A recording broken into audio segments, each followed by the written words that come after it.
నందిగామలో RSS శత జయంతి సందర్భంలో దేశవ్యాప్తంగా జరగనున్న హిందూ సమైక్య కార్యక్రమాల క్రమంలో ఈ నెల 20న నందిగామ మార్కెట్ యార్డ్లో భారీ మహా హిందూ సమ్మేళనం జరగనుంది. ఈ సభకు ప్రతి హిందూ సోదరులు హాజరై హిందూ సమైక్యతను ప్రదర్శించాల్సిందిగా హిందూ సమైక్యవాదులు పిలుపునిచ్చారు.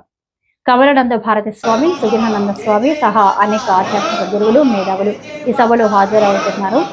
హిందూ సమైక్యవాదులు తెలిపారు, ఈ మహా సమ్మేళనం కులాలు, ప్రాంతాలు పరిమితులు లేకుండా ప్రతి హిందూ వ్యక్తి హాజరై జయప్రదంగా చేయాలి.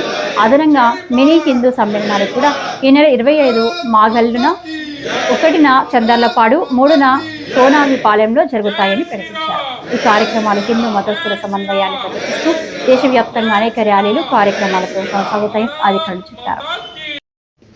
జై శ్రీరామ్. నా పేరు ఎర్వర్ల ధనమూర్తి.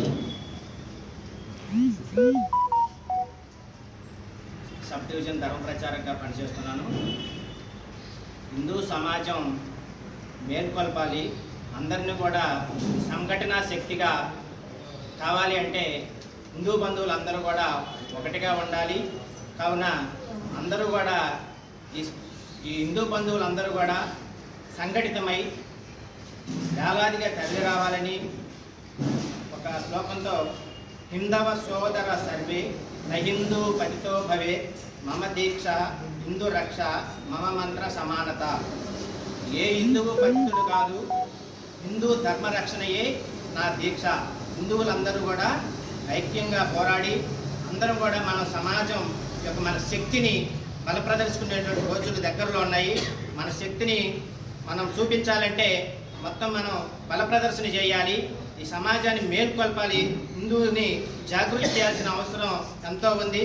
కావున మన ఇంట్లో శుభకార్యం అయితే ఏ విధంగా పిలుచుకుంటామో అదేవిధంగా సమాజ కార్యం కాబట్టి మనం అందరం కూడా హిందువులందరినీ కూడా ఎవరికి వాళ్ళే సమాజం అందరినీ కూడా మేల్కొల్పి అందరిని కూడా వారిని జాగృతి చేసి హిందూ సమాజం యొక్క శక్తిని నిరూపించుకోవాల్సిన అవసరం ఉంది. కావున ఈ రేపు 20వ తారీఖు మార్కెట్ యార్డ్లో సాయంత్రం 4 గంటలకు హిందూ సమ్మేళనం జరుగుతుంది. కావున పరిసర ప్రాంత ప్రజలు అందరూ కూడా ఇదే పిలుపుగా భావించి అందరూ కూడా మేల్కొల్పి అందరూ కూడా తయారయ్యి కుటుంబ సమేతంగా అందరూ రావాలని మనసా వాచా కోరుకుంటూ ధన్యవాదాలు తెలియజేసుకుంటున్నాను. జై శ్రీరామ్.